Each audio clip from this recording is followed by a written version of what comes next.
I really discovered the power of confession about 40 years ago.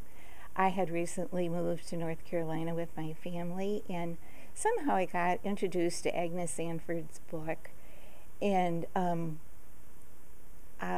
they were going to have a retreat in Hendersonville, and I lived in the center of the state. And so I just took it upon myself to go to this school of pastoral care, and I went all by myself. I found my way up to Hendersonville, and when I was there, Father Medeiros, who had been the Army's head of the space program, and now he was a lay Episcopal priest, said he was going to have confession. And I just had it in my heart that I was going to do that before I even came there. So they gave us a big legal size sheet of paper that was double spaced with areas to examine our life. And so I did that. And they said not to implicate anybody else. And so I was careful to do that. And the next afternoon I went to go to confession, and Father Medeiros forgot he was going to have it. And I was too embarrassed to tell him. So we had it the next day. So I had a whole nother evening to examine myself and go through all this stuff. So the next day I showed up, and it was just in the chapel at an Episcopal camp, and he was had his in a chair, and then I was kneeling at a place behind him. It was a camp, and I prayed that I wouldn't cry.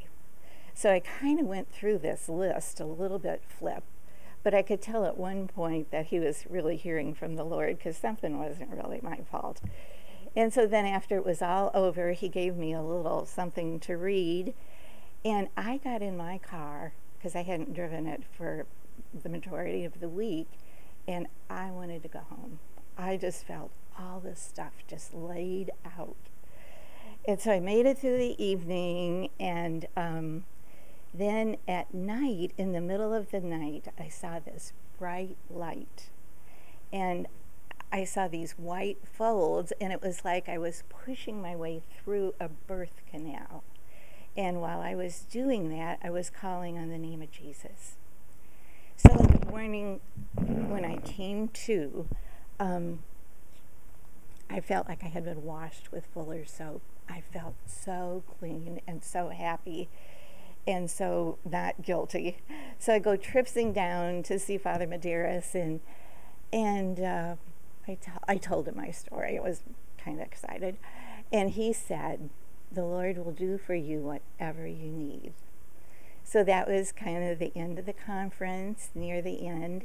And I drove home from Hendersonville down to Asheville, and I felt like I was driving home from heaven. And so I get home, and we're sitting in the den, and I said, "Oh, I have to wash dishes." and my husband came out into the kitchen, and he said, "You've changed," and I haven't. And I had always been tired, but there was such a feeling of grace and hope and love and joy that I was just an advocate of confession, and the Lord just met me there.